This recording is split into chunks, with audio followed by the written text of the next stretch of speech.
hard work, union jobs, and family tradition, qualities we value today and that are the roadmap for our success. Folks here in Scranton want a fair shot for their children, for their grandchildren. No one knows that better than our hometown president, Joe Biden.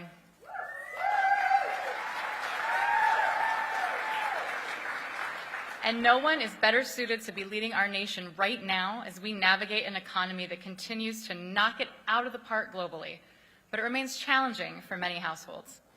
Economic statistics show a U.S. economy that has bounced back from the pandemic shock, and we're firing on all cylinders. But households in Scranton are still feeling pressed. Seniors have trouble with rising utility costs. It's hard for parents to afford childcare. It's hard for young people to save for a home and sometimes even to pay rent. President Biden knows this, and his investments in communities like Scranton are helping create jobs, start businesses, increase childcare options, decrease the cost of drugs like insulin, and expand access to health care. In Scranton, through the American Rescue Plan, we've invested $5 million in small businesses. We've included helping family businesses stay afloat by increasing wages and retain staff. And our city cannot grow without safe roads, bridges, and sustainable transportation. Through the bipartisan infrastructure law that only President Joe Biden could have shepherded through Congress.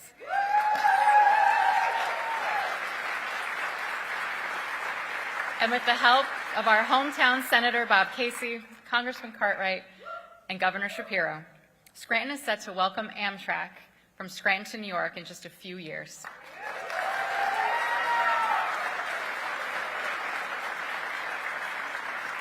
The train will open up our economy and unlock Scranton, northeastern Pennsylvania's potential. We'll grow, but we have to grow smart. Part of that smart growth is, unfortunately, anticipating where outside financial interests are going to try to get their share of our future. Predatory firms reduce services while adding costs. They hurt Scranton families, and they cut into our potential. In healthcare, housing, EMS, childcare, and more, we have to be aggressive in combating the forces that put profits over people. President Biden is taking on those interests for us. Scranton and small cities like ours all across the nation are revitalizing thanks to President Biden. Jobs are paying well, small businesses are starting up, unions are expanding, main streets are getting spruced up, and aging infrastructure rebuilt. Without deliberate, empathetic leadership from the highest office in our nation, this momentum could disappear. Joe Biden has never forgotten where he's from. He's been fighting for the American people, for Pennsylvania, for Scranton, his whole life. Now it's our job to help him so he can keep up that fight.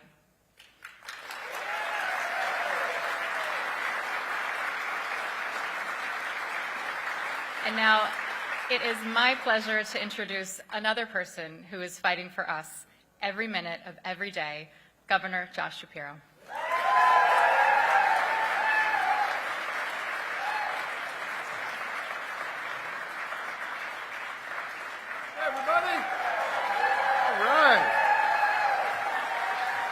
Thank you.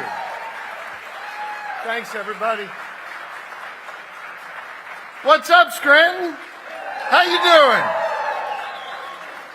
Y'all look good, and it is so good to be back in Scranton. It's great to be here in this beautiful center, and it is amazing to follow your extraordinary mayor, Mayor Paige Cognetti.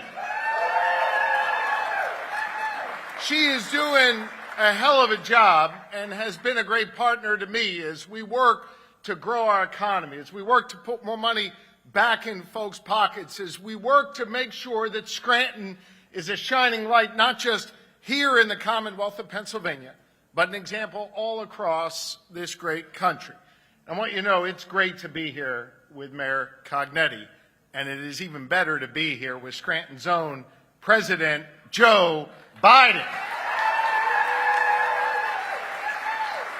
You know, this is a guy who has never forgotten where he came from. He has never forgotten the people that he grew up with. Joe Biden grew up right here in Scranton. It's where he's from. And it's the people like those here in northeastern Pennsylvania that he fights for every single day as president. They're the people on his mind, and they are the people in his heart. Pennsylvania shaped Joe Biden, and now the values that he learned here, those are the values that are helping shape our nation. Those are the values that he is relying on when he seeks to lift up our fellow Americans. You know, the folks who work on our main streets and in our factories and in our union halls. We got any union members here? He fights for the folks that power our economy and the people who strengthen our community. Those are the people he's fighting for every day. And let me tell you something. Those are the people that President Biden and I take our cues from each and every day. Each of us are focused on cutting costs for folks all across Pennsylvania because we understand the challenges folks here in Scranton and all across Pennsylvania face. That's why I worked with Democrats and Republicans to deliver the largest targeted tax cut for seniors in nearly 20 years right here in Pennsylvania. We stood up for our seniors, and you know who else stood up for our seniors? Joe Biden stood up for our seniors because he lowered the cost of prescription drugs for millions of seniors all across the United States. He said that no senior should ever have to spend more than $2,000 out of pocket for their drug costs, and he capped the price of insulin at just $35 to make sure our seniors were looked after. We look out for our seniors here in Pennsylvania, and the president does all across this nation. We also look out for children and our families. You know, here in Pennsylvania, we expanded the child care tax credit beyond where it's ever been before. And you know what? President Biden and Senator Casey, Scranton's own, together are working to make sure that working families get an even larger tax cut from the federal government for working families across Pennsylvania, building on that progress that we've made. You know, I was proud before I was governor to serve as your attorney general. Back when I was attorney general, we took on all kinds of companies that were ripping off Pennsylvanians. I remember when we took on Marriott and Uber, who tried to screw over a bunch of Pennsylvanians with junk fees. Well, President Biden understands that big corporations hiding fees just to make an extra buck on your back, he knows that that is wrong. That's why he's taking them on, he's winning, and he's putting money back in your pockets every single day. You see, it's those Scranton values, those Pennsylvania values that stand up for the hardworking folks, not for those big, powerful corporate interests. Time and time again, Joe Biden has fought to put money back in the pockets of people who are out working hard every single day. And he's looking out for our well-being. We've got children in Pennsylvania today, when their moms turn on the tap, who are drinking water that doesn't have lead in it because Joe Biden made sure those water lines got replaced. He's looking out for our best interests. And every step of the way, he's remembered that replacing those water lines are critically important. But you know what else is important? The people who are doing the work replacing those water lines, building our roads, repairing our bridges, laying down fibers so everybody can be connected to the internet. He is making sure that the dignity of work is respected and the people doing that work earn a proper wage here in Pennsylvania and across the country. Those are Pennsylvania values, the kind of values that he has never forgotten. And let me tell you something. In this race for president, you could not have a clearer contrast between President Biden and Donald Trump. Donald Trump, let me tell you something. He doesn't share our values. He doesn't care about the working folks. No, he focuses on the rich and the powerful every day. Let me tell you a little story about how Donald Trump disrespects those who are working hard every day. Back when he was president, I was your attorney general. He tried to pass a rule at the federal level that literally would have taken tips away from waiters and waitresses and bartenders, literally, you'd show up at the restaurant, you'd leave your tip, and the tip would go to the owner of the restaurant. And then he or she would decide whether the waiter, waitress, or bartender could get that. That was wrong. And we sued Donald Trump. And by the way, we won, and waiters, waitresses, and bartenders get to keep their hard-earned tips.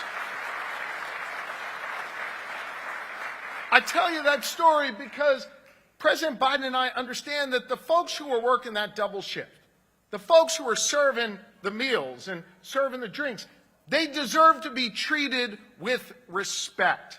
They deserve to be treated well by a president who wants to put forth a policy that lifts them up instead of trying to tear them down. Those are the people Joe Biden fights for every day. And you couldn't have a clearer contrast with the guy who's trying to take his job. So whether it's the folks who are laying that pipe or fixing that road, the folks who are waiting on us in our restaurants, the folks who are trying to keep us safe in our communities, it's President Joe Biden who has their backs every single day. Let me give you another example. I had the privilege to be in Philadelphia with the president not too long ago.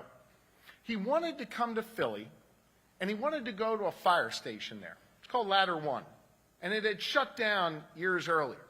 And it shut down for a number of reasons, but primarily they couldn't meet their costs. They couldn't meet their financial obligations. That bothered the president. He remembered that. And when he came back to Philly that day, he came back with millions of dollars and the opportunity to reopen Ladder 1 in Philadelphia and make sure that community was safe and look out for the firefighters in that community. It bothered him that the community didn't have enough firefighters. It bothered him that the firefighters didn't have what they need. And quietly, our president made sure they were whole. Quietly, our president did the work behind the scenes.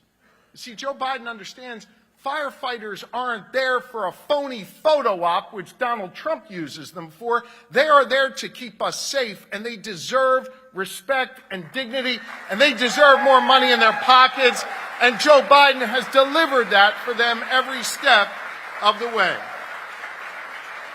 Listen, you're going to hear more from the president, but here's the bottom line. He shares our values. He's worked hard to cut costs and put money back in people's pockets. He's a president who is guided by working folks, guided by the people that fill our union halls and work in our restaurants and work in the hot sun on our roads to make sure that we can get to and from work safely. He's a guy who has never, ever forgotten where he comes from. His Scranton values inform him. His Scranton values inform our nation. And we are better off because of Joe Biden, and we've got a lot of work to do, my fellow Pennsylvanians, to make sure we deliver 4 more years to Scranton's own President Joe Biden. Thank you all very much. We got work to do, so let's get it done. Thank you. Thank you, everybody. Thank you.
Ladies and gentlemen, please welcome special guest Amy McNolty.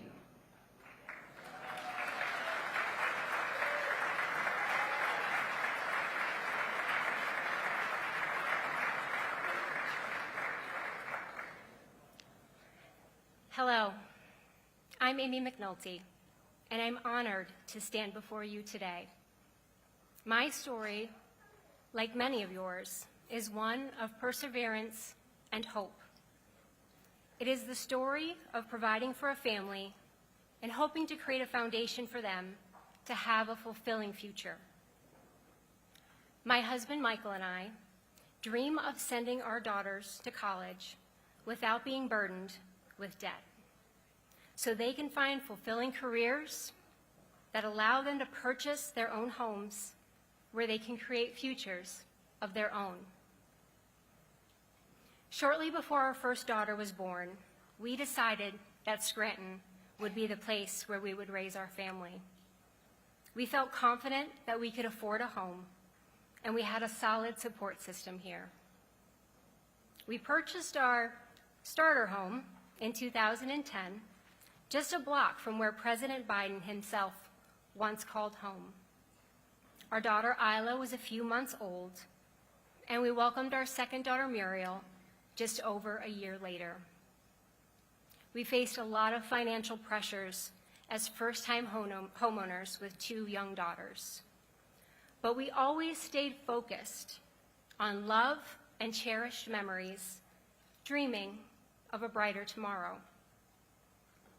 Now, 14 years later, we still live in that starter home. A few things have changed. Our girls are now 14 and 12.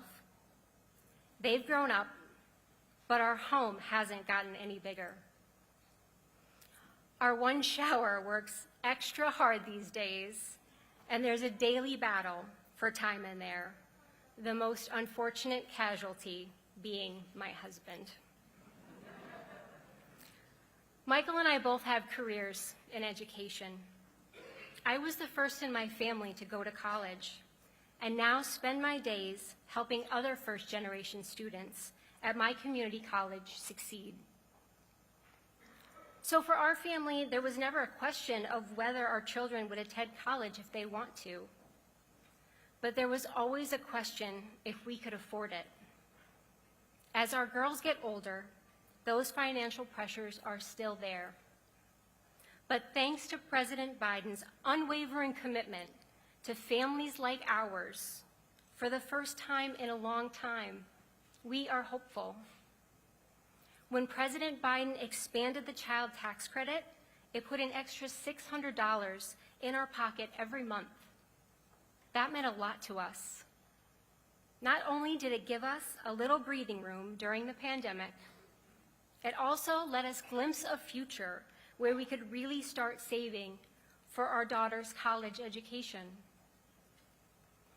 Now we're thankful that President Biden is fighting to make that child tax credit permanent, so families like ours can keep saving and keep looking to the future. We're thankful that President Biden is fighting to make it easier for us to upgrade to a larger home that meets our needs. $10,000 easier, in fact, a game changer for families reaching for their first home or trading up from that first home as their family grows.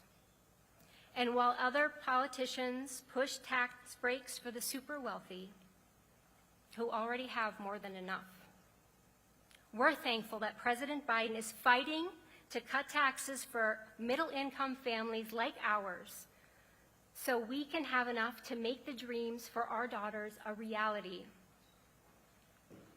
In short, it's pretty nice to have a president who sees the view from Scranton.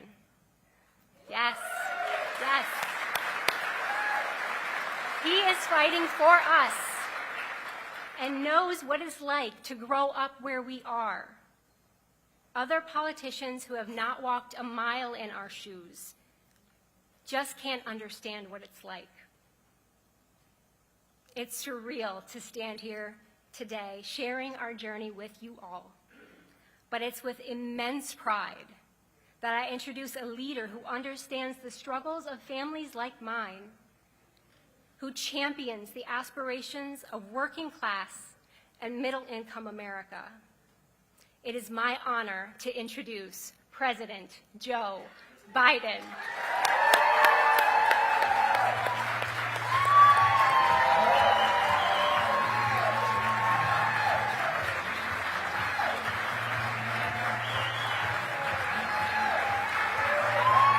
Hello, Scranton.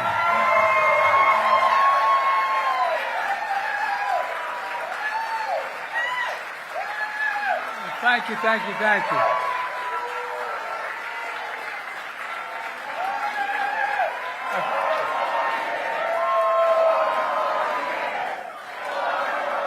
I think I should go home now. Except I'm already home. Thank you, thank you, thank you, thank you. Please, take a seat if you have one. Amy, thank you for that introduction and for your work as an educator. You know, it's great to meet your family, including your husband, Michael, whose uncle, Jimmy McNolty, was the former mayor and grew up with me in Scranton, Pennsylvania.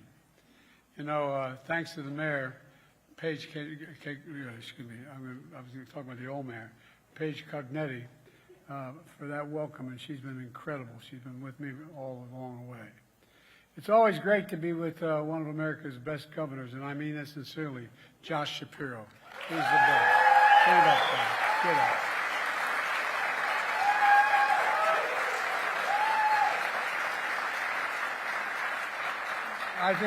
I think Josh and a lot of people are always tired of hearing me talk about Scranton, but you know, Scranton's a place that climbs into your heart, and it never leaves.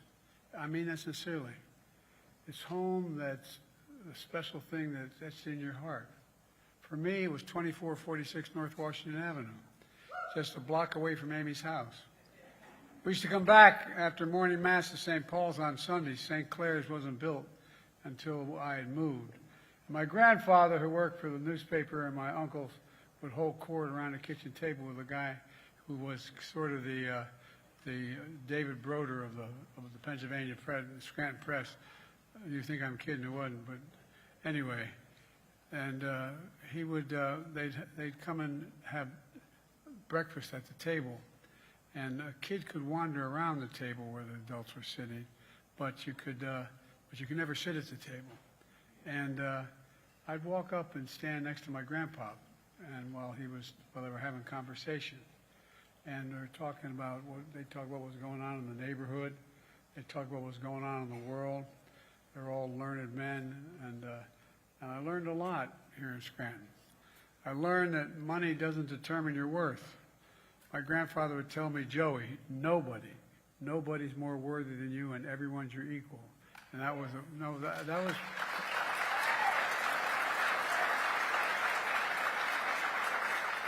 I learned that no one's looking for a handout. All anybody wants is a fair shot at making, and they deserve a fair shot. My dad had a saying. He said, Joey, a job's about a lot more than a paycheck. It's about your dignity. It's about respect. It's about being able to look your kid in the eye and say, honey, it's going to be okay, and mean it. You know, people like Donald Trump learned very different lessons. He learned the best way to get rich is inherited. Not a bad way. He learned that paying taxes was something people who work for a living did, not him. He learned that telling people you're fired was something to laugh about. I guess that's how you look at the world when you're in Park Avenue or Mar-a-Lago. But if you grew up in a place like Scranton, nobody handed you anything. You paid your taxes. You made sure being told you're fired wasn't entertainment. It was a nightmare that people worried about. And all people knew, all I knew about the people like Trump who looked down on us were the people that haven't changed. They wouldn't welcome us in their homes and their clubs. Folks, where we come from matters. When I look at the economy, I don't see it through the eyes of Mar-a-Lago. I see it through the eyes of Scranton, and that's not hyperbole. That's a fact. Where honesty and decency matter. Where faith matters. Where family is everything. Where we grew up knowing in our homes that Wall Street didn't build this country. The middle class built this country. and unions built the middle class.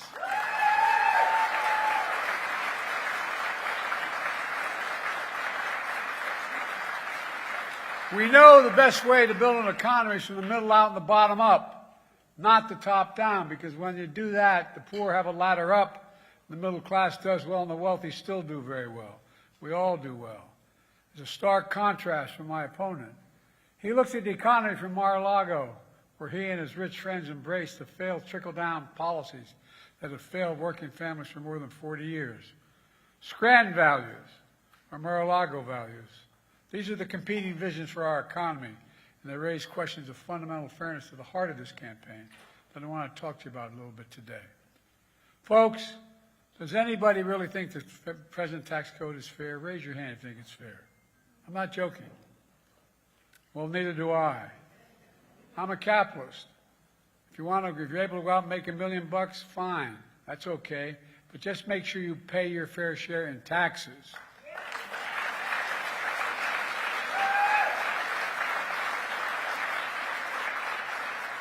A fair tax code is how we invest in the things that make this country strong. Healthcare, education, defense, and so much more. But here's the deal. For more than 40 years, our Republican friends have promised that the best way to grow the economy is from the top down. But here's what they don't tell you. It's never worked. The benefits don't trickle down. And the very wealthy pay less in taxes, and we have to borrow more and invest less in the things that families really need, from schools to hospitals, healthcare, roads, bridges, and so much more. Think what happens when the factory closes in Scranton or anywhere around the country, when the school is underfunded, when inequity grows larger and larger. It puts the middle class further and out of reach and rips the dignity and pride and hope out of communities all across the country, including right here in Pennsylvania. Folks, trickle-down economics failed the middle class. It failed America. And the truth is, Donald Trump embodies that failure. He wants to double down on trickle-down. His failure starts with his $2 trillion tax cut that overwhelmingly benefited the wealthiest and biggest corporations and exploded the federal debt when he was president. Donald Trump added more to the national debt than any president of the United States in a term in all of American history, more to the national debt. Meanwhile, when the pandemic hit, Trump failed the most basic duty any president owes the American people, a duty to care and a duty to respond. Remember when he told us, don't worry, this will all be over by Easter. Remember when he told us, literally, inject bleach. Bless me, Father. Look, think about it. Think about it. Because he failed to care, not only did people die, but millions of Americans lost their jobs, their homes, their livelihoods. On Trump's watch, in the 4 years he was president, we lost nearly 3 million jobs were lost. 275,000 of those jobs lost right here in Pennsylvania. In the Scranton area, Trump lost 17,400 jobs.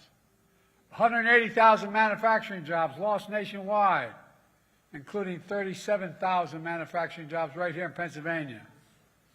There are only 2 presidents on record in all of American history that left office with fewer jobs than when they entered office. Herbert Hoover, and yes, Donald Herbert Hoover Trump. Look,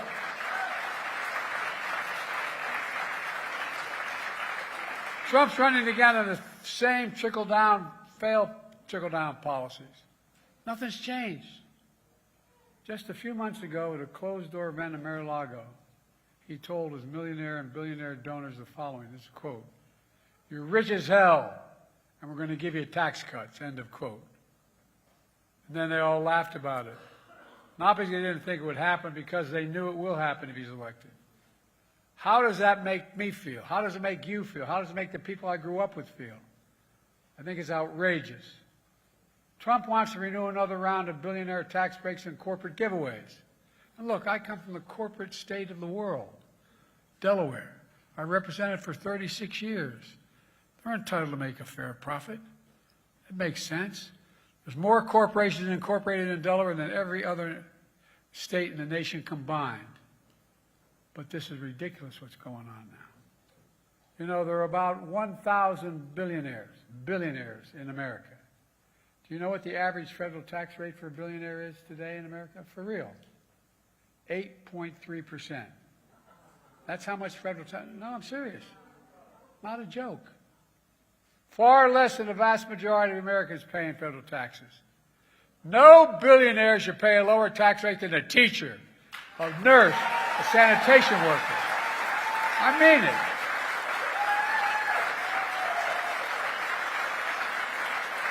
And that tax break that he passed several years ago is about to expire. But Trump wants to give another billionaire tax break. Listen to what he says. Trump says his MAGA friends want to, quote, terminate, I love his terminology, terminate the Affordable Care Act. That would mean over 100 million Americans with pre-existing conditions who now have health care because of the Affordable Care Act would lose their coverage. 100 million. It means millions of young people be kicked off their parents' health care policies once they turn 26. The Affordable Care Act is paid for by a surtax on the very wealthy investment income. Trump wants to get rid of that, and as a consequence, would cost millions of Americans who lose coverage an average of additional $6,000 a year to maintain their health care. It would mean billionaires would get, as a consequence of not having to pay the tax anymore, another $3.5 million tax cut per billionaire. You heard me right. Billionaires would each get an additional tax cut every year of $3.5 million. That's 70 times what a typical family here in Scranton makes in 1 year. I have a better idea. As soon as I came to office, I expanded tax credits through the Affordable Care Act and saved millions of Americans another $800 per person per year on their health care premiums.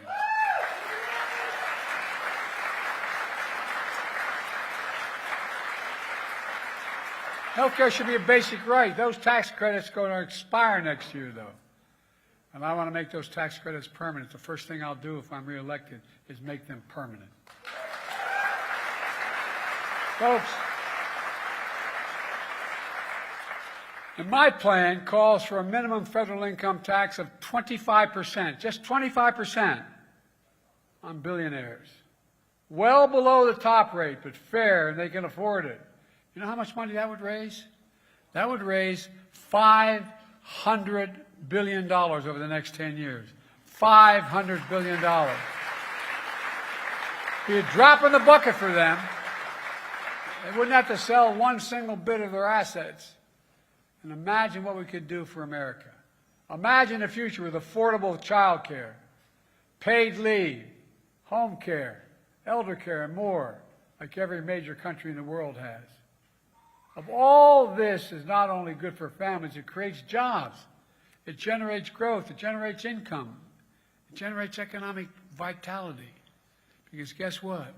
When you have child care and you don't have to go out and hire somebody, you can go to work. I asked the Treasury Department to do a study. What's the effect of this?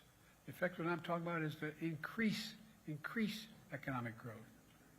We have the most successful economy in the world today. But folks, how does Trump pay for these billionaire tax cuts? Well, Trump recently said Social Security and Medicare, quote, here's his quote, there's a lot you can do in terms of cutting, end of quote. Well, right on cue, the MAGA Republicans in Congress released their budget, which hasn't gotten nearly enough attention. The budget they proposed for next year would raise the retirement age in Social Security and would slash Medicare. Think about that for a second. MAGA Republicans want billionaires to pay less in taxes, want seniors to work longer before they can retire on Social Security benefits, and they want to cut Medicare. I got a better idea.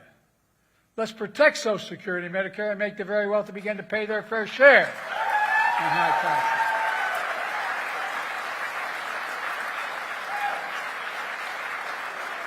And by the way, whether you're a liberal, conservative, Democrat, Republican, independent, whatever you are, think about it. We're not asking much. just asking for just basic fairness. You know, I've already been delivering real results in a fiscally responsible way. But I know not everyone's feeling it. Just the other day, a defeated-looking guy came up to me and asked if I could help. He was drowning in debt. I said, "I'm sorry, Donald, but I can't help you."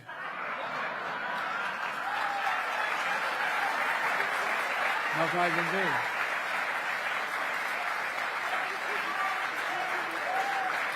do. Look, on a serious note, since I came to office,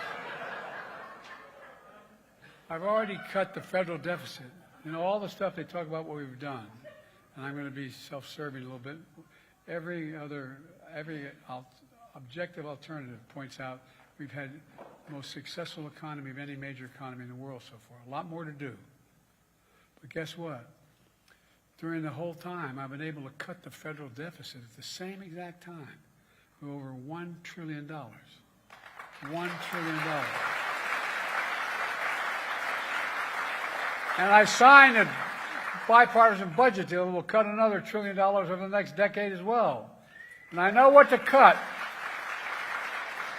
I want to cut the federal deficit even more by making big corporations very well to begin to finally pay their fair share. We're not asking anything that's unusual. Under my plan, nobody earning less than $400,000 will pay an additional penny. I hope you're all able to make $400,000. I never did. But they're not going to pay an extra penny in federal taxes. That's a promise. Nobody. Not one penny. You know, I have to say, if Trump's stock in the Truth Social, his company, drops any lower, he might do better under my tax plan than his. Possible.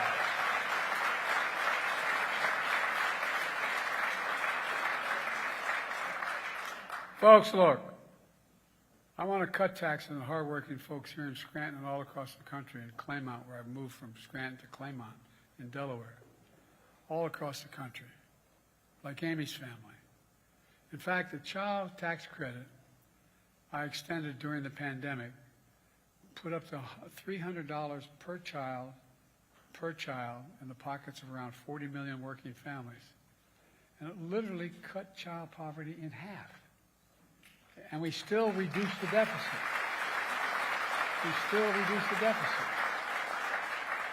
That included helping 1.4 million families, nearly 2.4 million children right here in Pennsylvania. Republicans refused to extend it, which raised taxes on working families. I want to restore the expanded child care tax credit, because no child should live in poverty in this country. No child.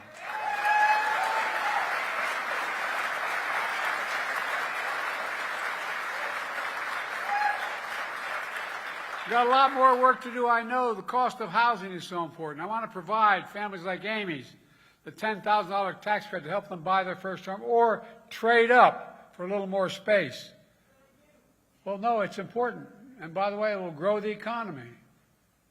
When Trump was president in 2020, 55 of the largest corporations in America, the Fortune 500, made $40 billion in profit and paid zero on federal income taxes.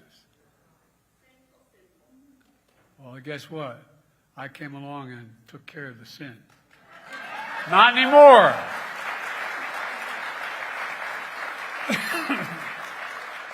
Thanks to a law that I wrote and signed, big corporations now have to pay a minimum. They should be paying more, a minimum of 15% tax. There's a start, but not enough. By doing that 15% tax, they pay for every program that people are now benefiting from, and still cut the deficit by $70 billion.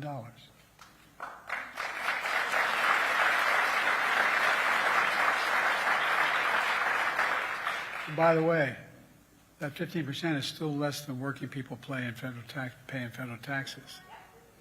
It's time to raise the corporate tax minimum tax to at least 21%. So every big corporation finally has to pay their fair share. But you know, Trump and his MAGA friends want to get rid of the corporate minimum tax. With the same law, I gave Medicare the power to negotiate lower prescription drugs, which is why those of you who have diabetes, need insulin, instead of paying $400 a month, you're now paying $35 a month for insulin.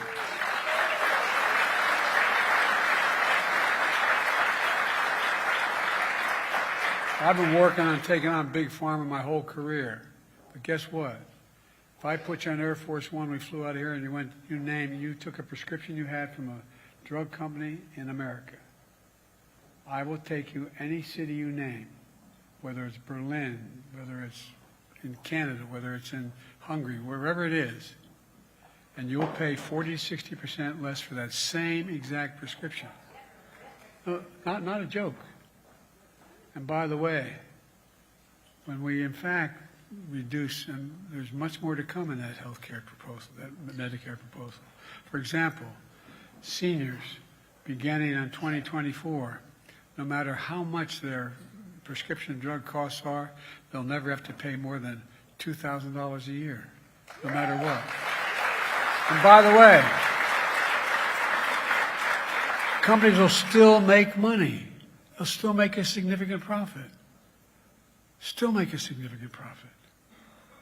It helps reduce it. By the way, when we do this, it has a benefit, and that's already part of the law I passed. But guess what? Not only does it reduce the federal deficit, the help of the prescription holder, it reduces the federal debt. You know how much the first tranche of this has done? It's reduced the federal debt by $160 billion. Why? Because Social Security, Medicare does not have to pay out $400 a month. They're paying out $35 a month.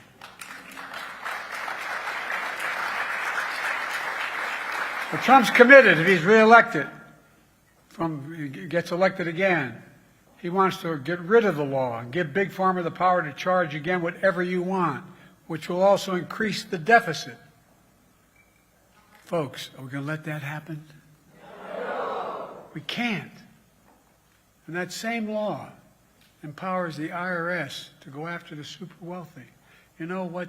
It's amazing how we had passed legislation increasing the number of auditors.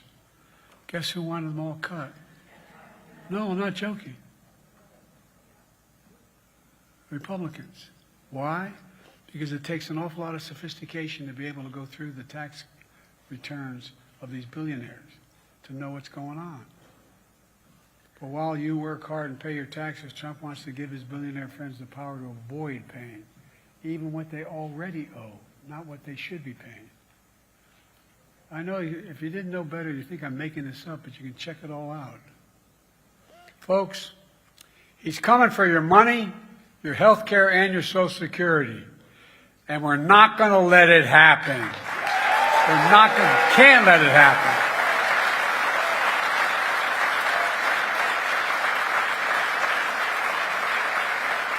Look, let me close with this. As you've observed, I can't hide it. Scranton fills me with enormous pride. My mom didn't live in Scranton permanently since 1954. I swear to God, whenever she was asked, no matter where we were, Mrs. Biden, where you live, where you from, she'd say, Scranton. Do you know anybody who's from Scranton that still doesn't brag about being from Scranton? Look, because I see here what I saw in Claymont, Delaware, where we moved. Used to be a big steel town with 4,000 workers, all gone now, although we're back with other growth. Claymont, Delaware, and what I see so many towns around America, a deep pride, a deep, deep pride in your work, a deep pride in your family, a deep pride in your community, in your country. I've always thought the World War II monument downtown by City Hall says so much about Scranton. My Uncle Ambrose Finnegan, Bosie Finnegan from North Washington, he served and died in World War II. Right after D-Day on Sunday, all four of my mother's brothers signed up to go fight in the military. In those days, you could do it. Brothers could go off to war together. Fathers and brothers could do the same. In that war, and everybody called him Bosie Finnegan. Bosie was a hell of an athlete, but Bosie joined the Army Air Corps before there was an Air Force. And his name is etched on the monument down by City Hall. Here in Scranton, I grew up understanding we have many obligations as a country, but we only have, and I got in trouble for saying this from the time I was a young senator, we only have one truly sacred obligation. And that's to equip those we send to war and take care of them and their families when they come home or if they don't come home.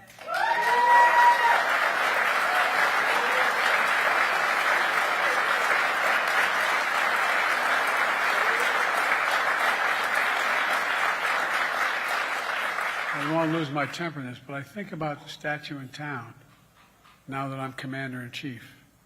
And I had them double-check my memory was correct that Uncle Bosie Ambrose J. Finnegan's name is etched on that statue. And I have to say, there are a lot of things that Donald Trump has said and done that I find extremely offensive. But one that offends me the most is when he refused as president to visit an American cemetery outside of Paris when he was president. Why? He said that those soldiers who gave their lives were, quote, was his quote, suckers and losers. Suckers and losers, he said it. Who the hell does he think he is? Who does he think he is? These were heroes. These soldiers were heroes. Just as every American who served this nation. Believing otherwise, that alone is disqualifying for someone to seek this office. Thank God I wasn't standing next to him. As I've said, Donald Trump looks at the world differently than you and me. He wakes up in the morning in Mar-a-Lago thinking about himself, how he can help his billionaire friends gain power and control and force their extreme agenda on the rest of us. Listen to what he says. He says, quote, I'll be dictator on day one. Quote, I am your retribution. He promises, quote, a bloodbath if he loses. This guy denies January 6th. Listen to what he says, because you know he means it. I wake every morning thinking about how to make life better like you do for working and middle-class families here in Scranton and all across the country, where the power and the freedom rest with you and we the people. Maybe that's why millions of everyday folks are empowering our campaign. So far, 1.6 million people have contributed to our campaign, with 550,000 brand new this time around. And they're new contributors. But guess what? 97% of these contributions were under $200. It matters. You matter. My grandfather would tell me when I walked out the door in North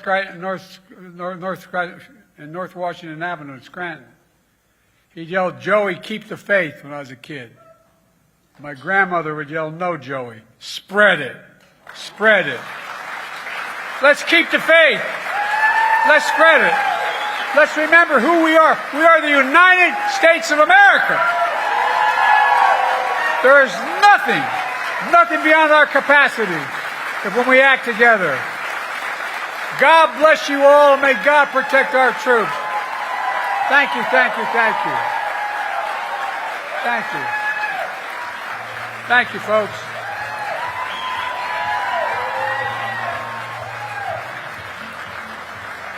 Thank you.